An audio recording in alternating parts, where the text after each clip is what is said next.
everyone. Welcome to In the Rearview Mirror, a supernatural retrospective. We are your hunter hosts, Graham and Sierra.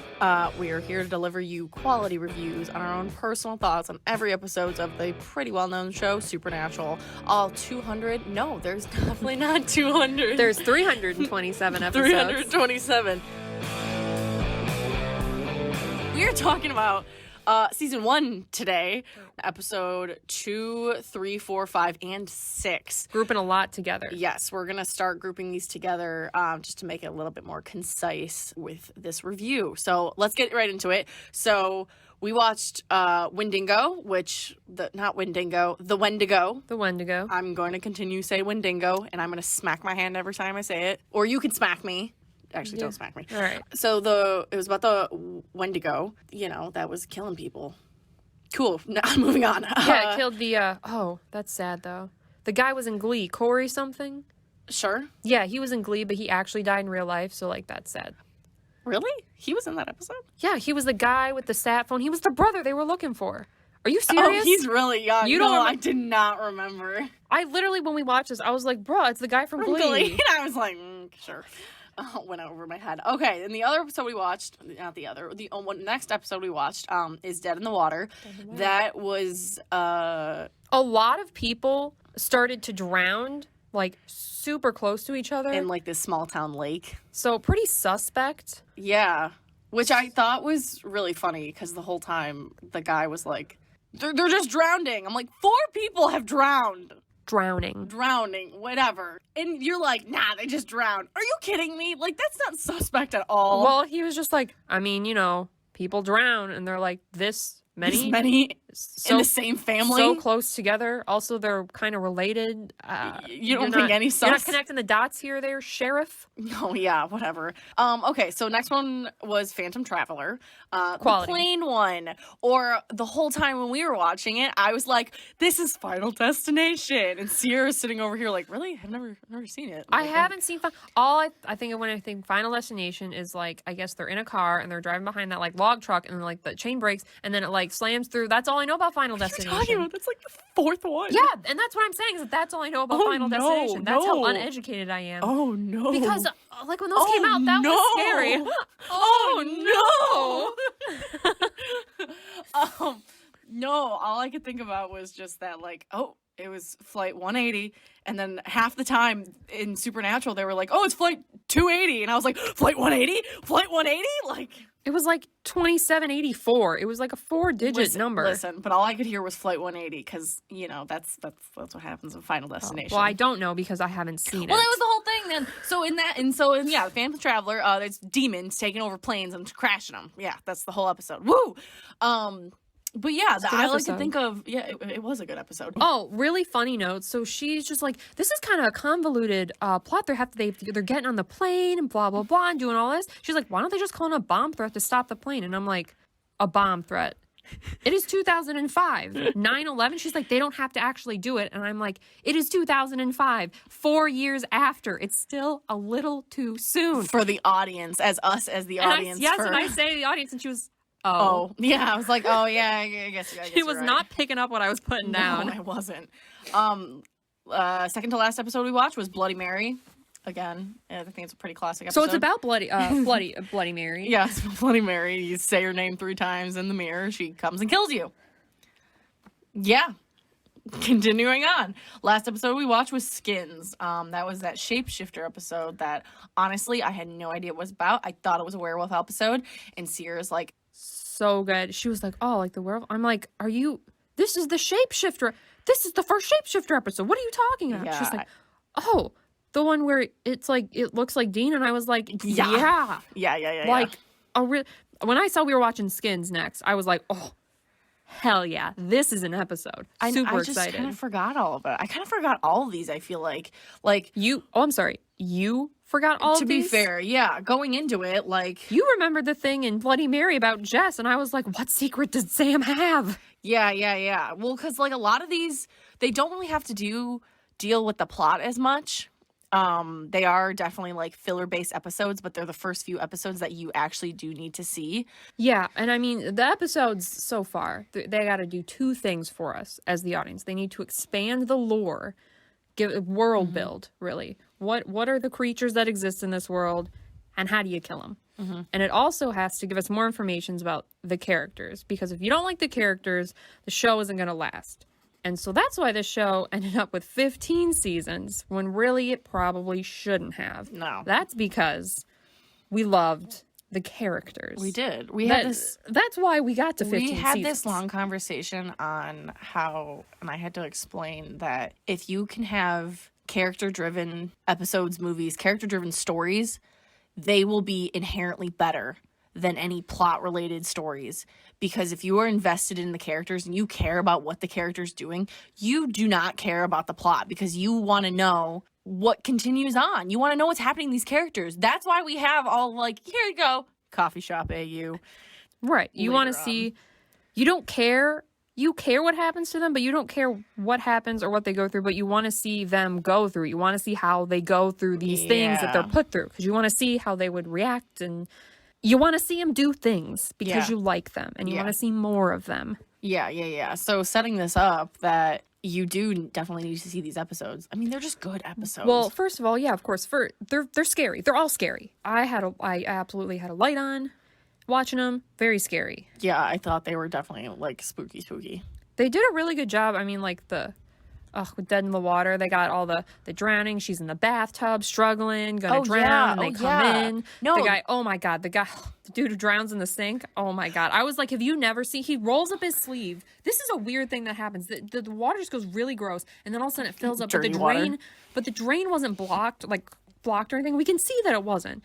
And so all this water fills up, and he's just like, guess I'll just roll my hand up and stick it in this murky ass water. Like, the man has never seen a horror movie in his life, and then, he pays the ultimate price for it. No, I remember when we were watching that, like, I was scared, too. Well, you also forgot he died, and, like, so did I. I was like, oh, maybe he lives.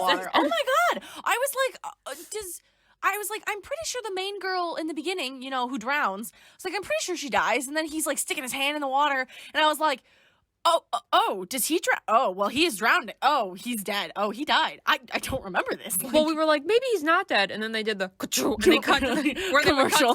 We're like, no, he's dead. Oh, he's dead. Oops. Yeah, and then, like, even later on, I was like, does the dad die? And I was like, oh, the dad dies too. And then later on, the sheriff is like, take me instead. Leave, like, my grandson out of this. And I was like, oh, did he die? And I was like, oh, he dies. So I think Wendigo had some good classic horror setup going on there. So it starts, it starts with those kids camping. In the middle of the woods. In the middle of the woods. Naturally. Which is always a terrible idea. Even though they're like, I have a satellite phone. You're like... the Wendigo doesn't care. The ghost, Bigfoot, whatever, doesn't care. Whatever various other things live in the trees. It's demons, a lot. Everything. Oh, everything's bad. The trees are scary. I don't know what to tell you. So they set up with that. And of course, the guy goes off alone, which you're never supposed to do in the woods ever. It's that fear of, the unknown, the unseen, because in horror movies, it can be the scariest thing can be the thing you create in your own mind. What am I trying to say here? I know exactly what you're trying to say, but I'm not articulating this well. I can't articulate that either. The scariest thing is the unknown. I think the monster is scarier when you don't even know what it looks like. Yeah. Because you make up the scariest thing in your mind, and then you scare yourself more than these people probably ever with terrible effects, and That's for every horror movie. Like, look at Paranormal Activity. You don't see anything, and everyone was like, scariest movie of the year. Like, it was actually really funny that they were like, the scariest movie of the year, because it really wasn't, but... It was creepy, though. Like, looking back to it, you're like, whatever. But I mean, Blair Witch was still definitely scarier than Paranormal Activity. But even that's a perfect example, though. Why is Blair Witch so scary? Nothing happens. It's so creepy, though. It's so scary. Like, it's so creepy, and the music was just done so well. There wasn't even any music. I don't even know why I'm saying that. But there wasn't? There wasn't really any music. You're right, because Blair Witch, they're in the woods making a documentary. It's like a documentary. But yeah, no, Oh, wow. That movie was so scary, even without music. I know. But also, lack of sound is scary. Like, not...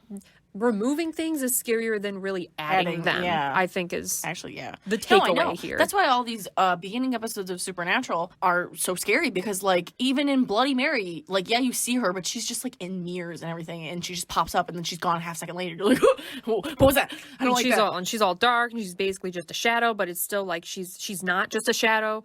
She's, like, a real person. Yeah.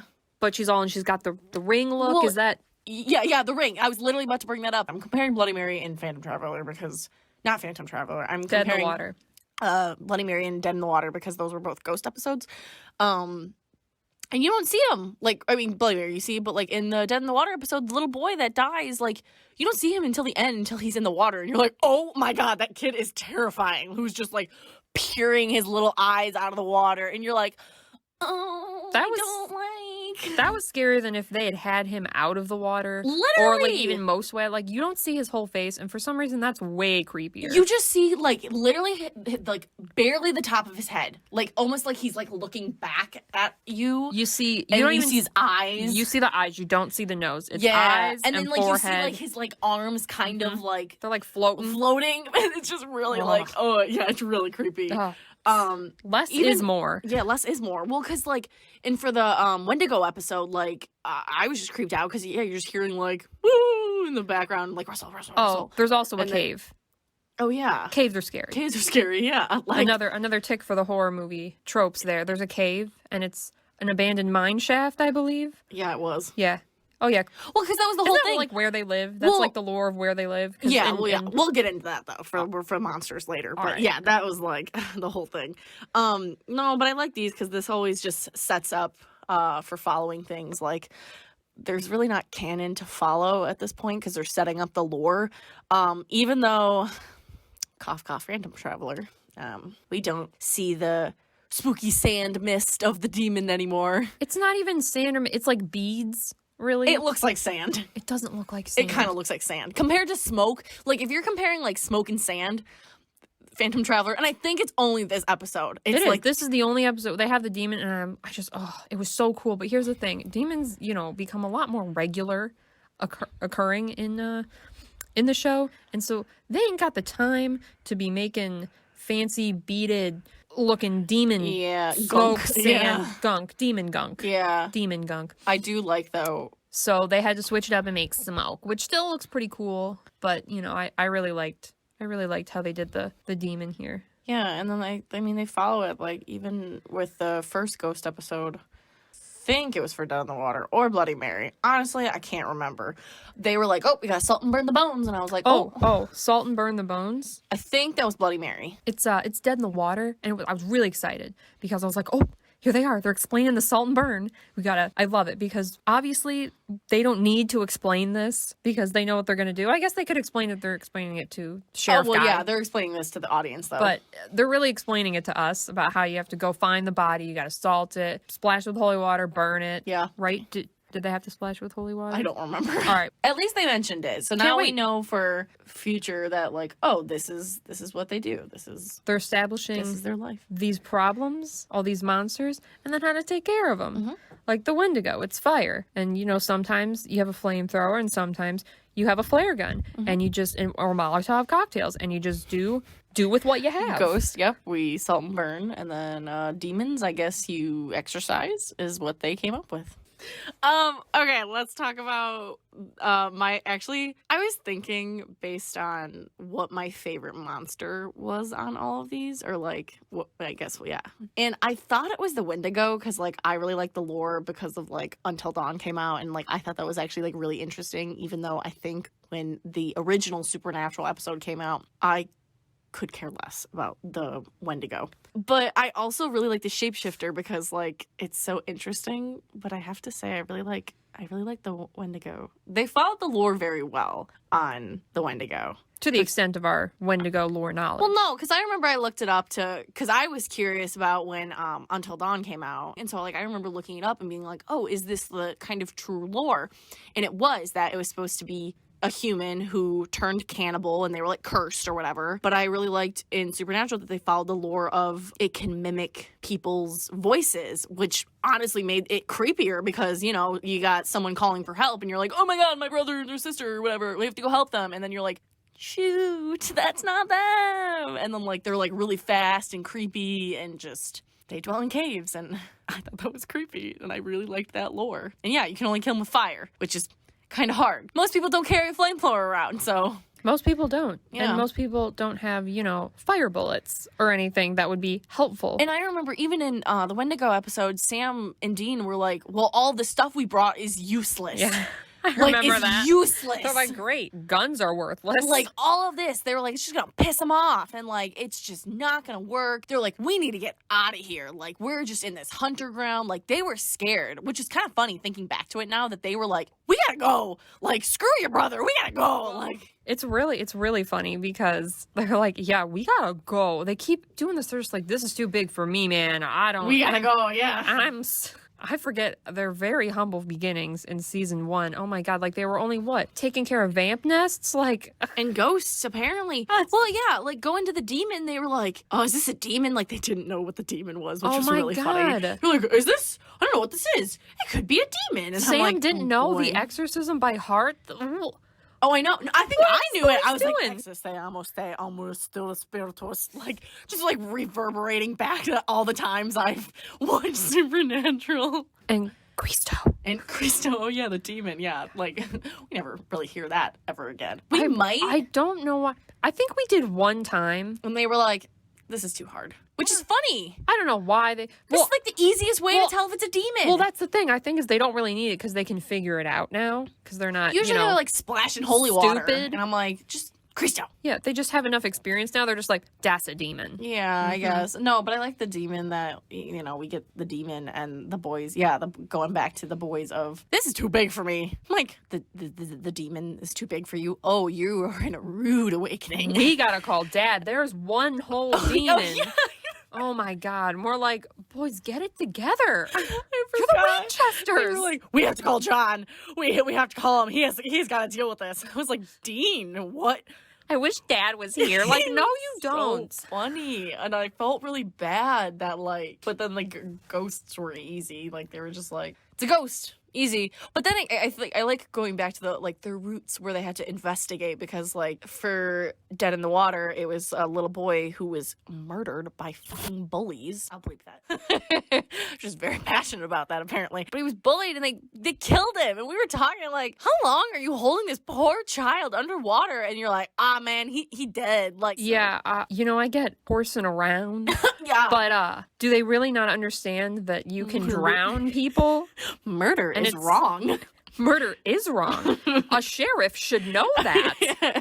Oh, yeah. One of the guys was a sheriff. Jesus Christ. Well, he had to have been to make sure it stayed covered up. Guaranteed. Yeah. That was his long plan. Yeah. And so the whole point was, we couldn't figure out this, who this boy was. Why was the lake? At first they thought, it was Loch Ness Monster. And then they find out, it's a ghost. So I thought that was kind of an interesting plot twist. We're thinking it's like a creature and they're just like, nope, actually a ghost is someone who drowned. And we're like, tracks. Yeah, sense. it does track actually. No, and I felt so bad for this poor ghost too. I thought the ghost's feelings in actually both Dead in the Water and Bloody Mary, I thought the ghost feelings were validated. Both of these people were relatively young. For Dead in the Water, it was a young boy who was murdered by dumb bullies, and then his poor mother just never knew whatever happened to him. He just didn't come home on his bike, and that is so sad. I'm so yeah, you have the right to maybe murder this family in cold blood. Listen, the little boy ghost. Yeah. Okay, I love this ghost.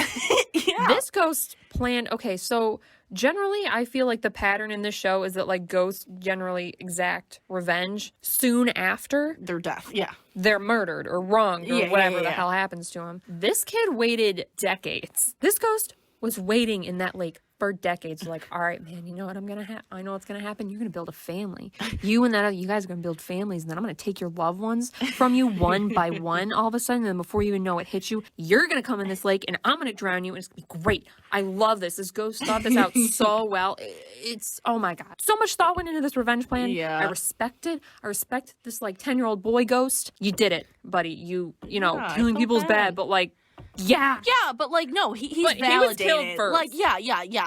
Seriously, he was murdered first. Well, because even if you're Bloody Mary, the poor woman, was her name actually Mary? I don't remember if that was actually her name. So whatever, the poor woman was brutally murdered in front of a mirror because she was having an affair with a married guy who I think they said was a surgeon or something.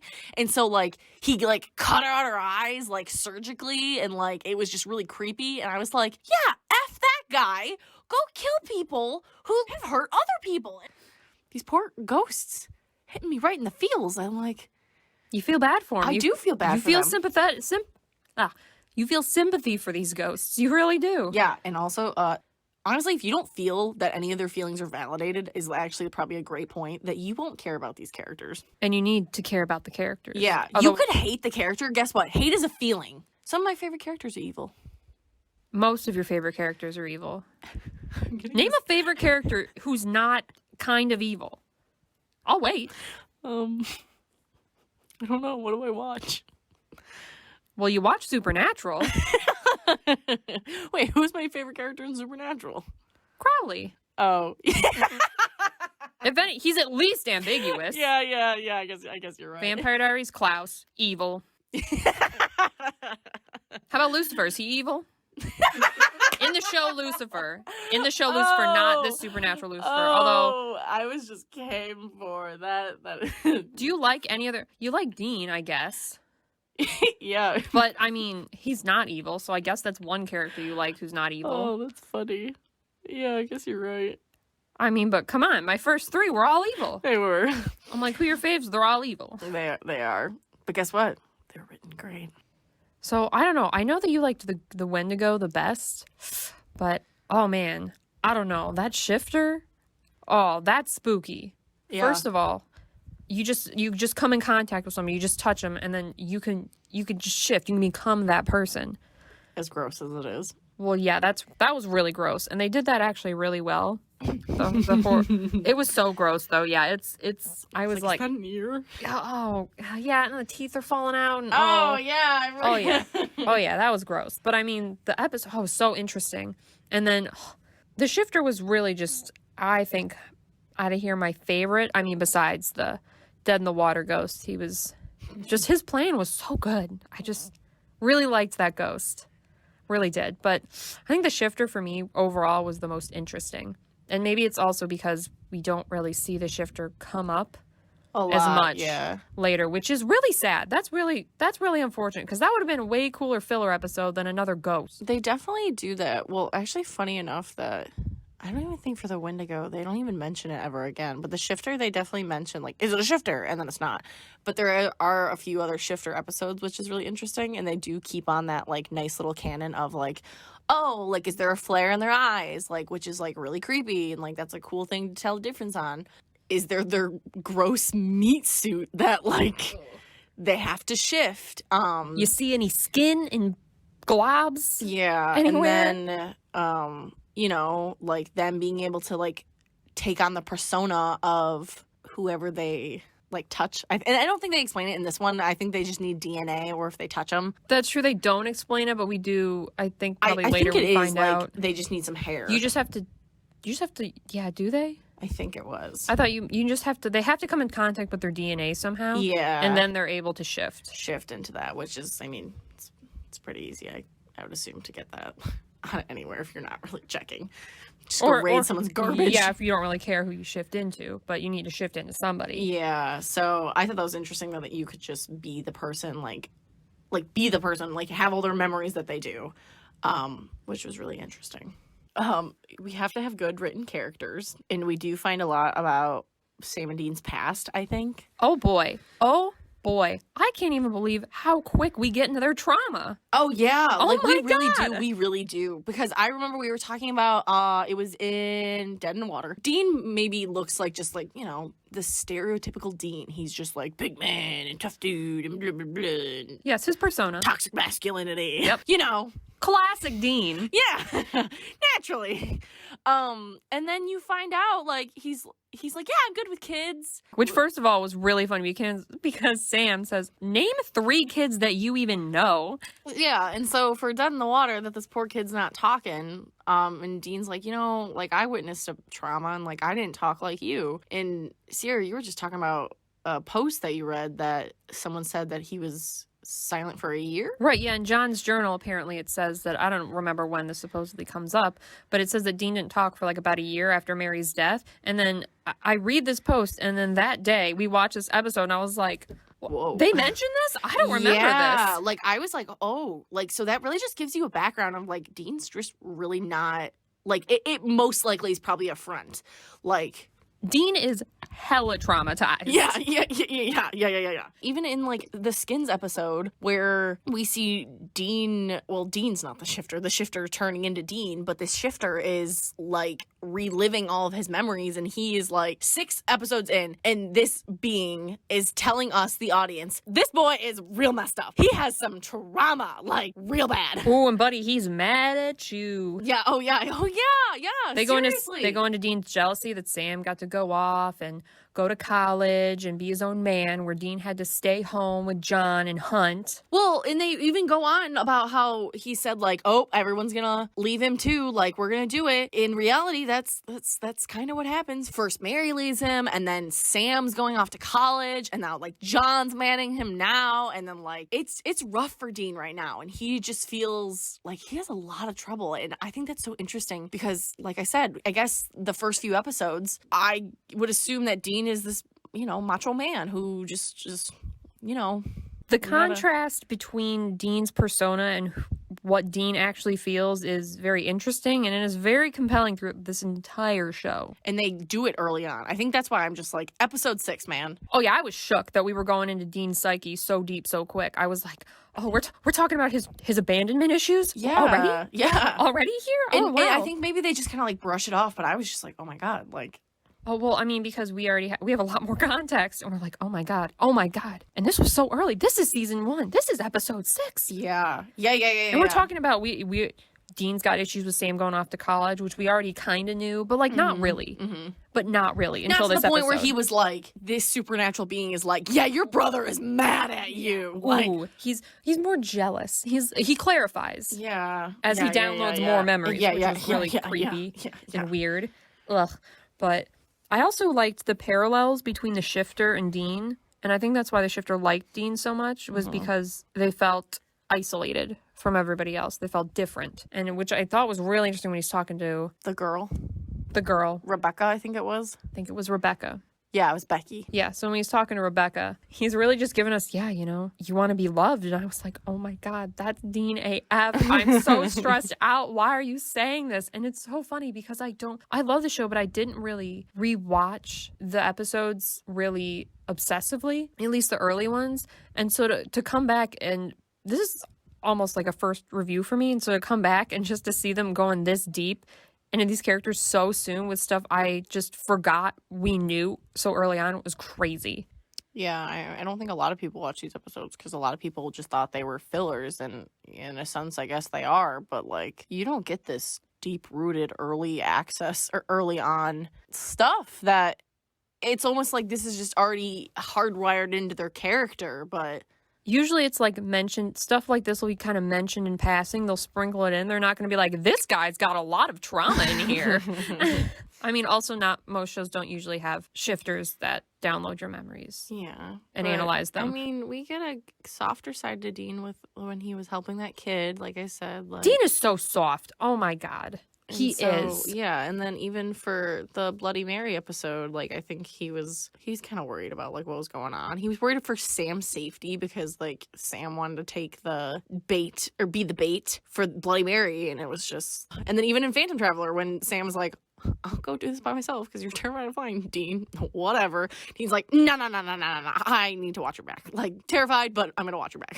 So Dean's someone who's experienced a lot of trauma, but instead of replicating that trauma on others because he was wronged and so other people shouldn't not go through what he did, he took all that trauma, but it just made him even more caring, even more... Oh, Mama Duck, yeah. Or Mama Goose. Mama Bear, or... I don't know why. Mother Hen. Those... Why did I say Mother Duck and Mama Goose? I don't know. Doing your best. And it's also, he's got that trauma, and with the Sam thing, it's very ingrained in him to take care of Sam. I mean, John put him in charge of Sam when he ran out of that house, and that's his job. That's Dean's job. It seems pretty clear from all these episodes. He's very worried about Sam. Yeah. Always, yeah. At all times, forever worried about Sam. And we're only 6 episodes in, and we already know so much. About these boys, I know. It's wild. They did such a good job. Like I said, character-driven stories that because at this point, that's kind of what it is. These just boys are hunting these things and looking for John Winchester.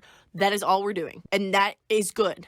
But boy, what are we learning along the way? A lot. Like, even going to Sam, too.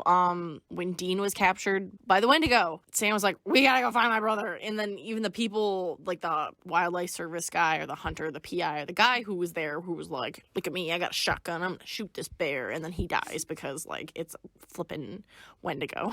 Yeah, you got shot there. I'm gonna shoot this bear. It's not a bear. It's not a bear. But even they were like, maybe we should go. And then Sam's like, no, we are not leaving without my brother. It's not happening. And then even Sam, I remember, was kind of being like that dumb person in a horror movie, like going out of the circle or the salt circle, going out at night and like being dumb. And I was like, Sam, get your head on. You're the smart one. Dean's the emotional one that's like running in head first being like, Sammy, gotta get my brother. And Sam's like the one's like, calm down, take a second, let me find you. Like, Sam, know your role. yeah, seriously. Know it, perform it. Well, it's your role. Yeah, and then like, of course, we get more trauma for Sam that you forgot about.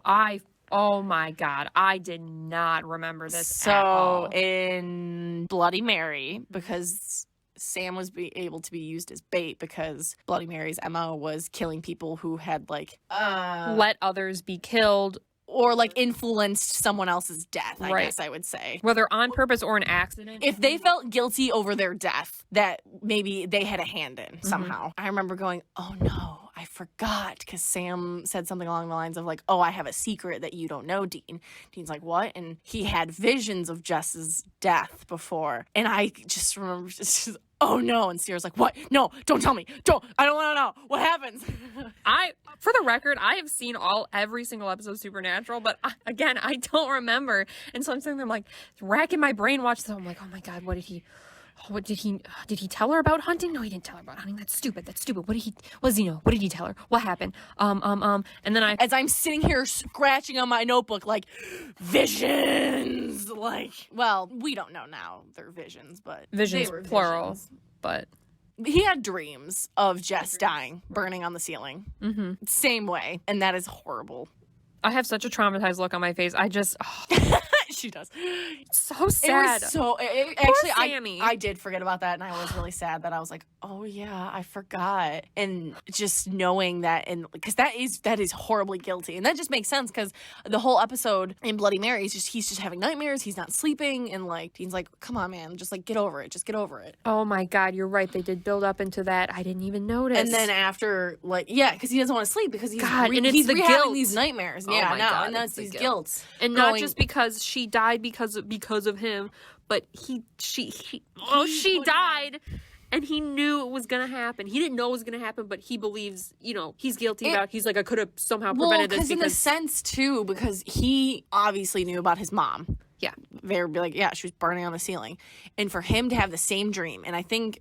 Or nightmare. For him to have that nightmare, I think he was just kind of like, oh, I don't want this happening to my loved one now because, this happened to my mom with me in the room kind of thing. And he's like, just whatever, like, it's not happening. And then later on after Jess dies, he's even having nightmares and Jess is like, why, Sam, why? Like, and I'm just like, oh no. Right, because before all this started happening, he could just chalk it up to some annoying psychology and just be like, oh, well, because of my past trauma, blah, blah, blah. And then now I'm having this dream, and, he probably was just like, I really love her, blah, blah, blah, all that kind of stuff. It makes sense too because he rationalized it so good. So well, sad. He hadn't really been in the life for probably like what, 4 years, 5 years, just like a couple of years. Oh, I'm thinking if he goes to college at like 18. Oh, he's 22 now. You're right, because he was applying for law school. You're right. So it's been oh my God, for a couple years. And he could have gotten early. Both brothers are very soft. In the first two, he's obnoxious. He's agitated. He's irritated. But I think and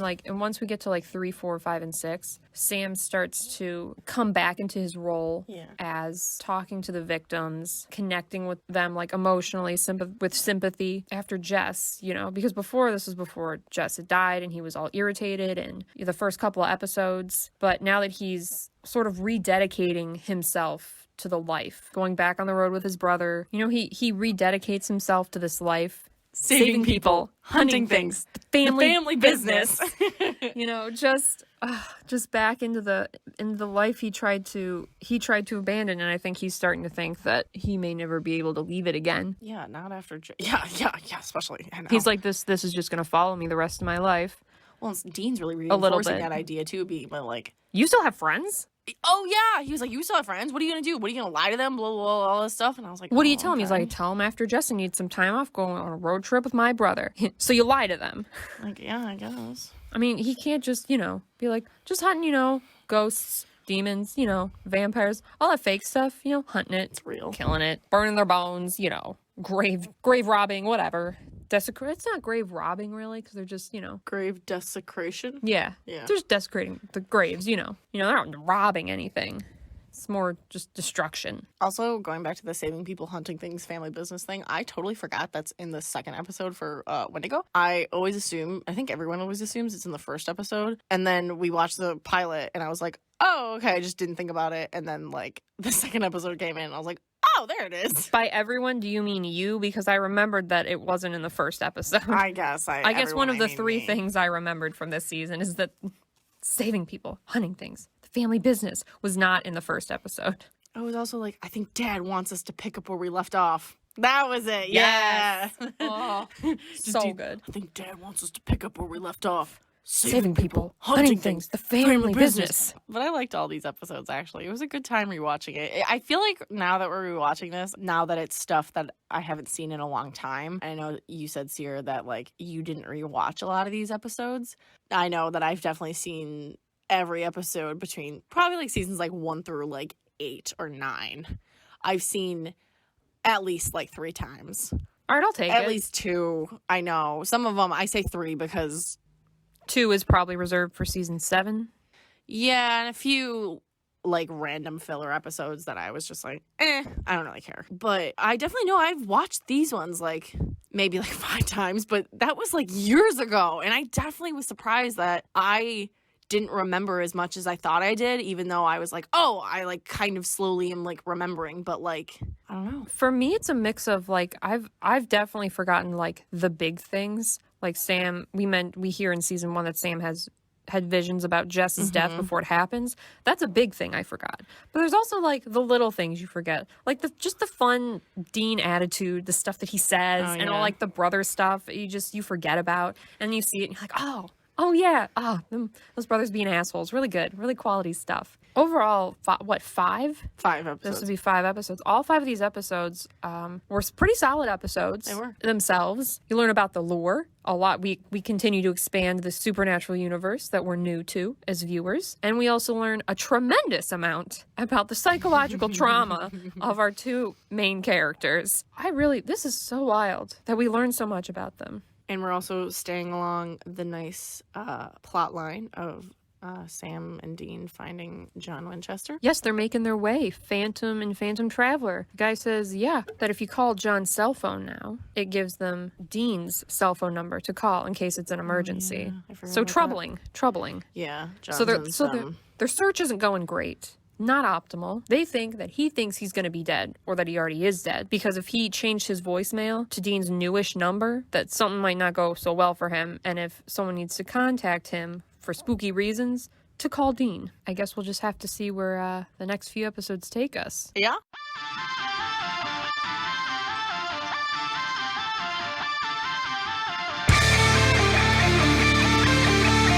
Thank you, everyone, for listening. Be sure to follow us on Twitter at HunterHost. If you are listening to us on Anchor, check us out and subscribe to our YouTube channel, which we also are posting every episode. We're driving off. We will see you next time in our rearview mirror.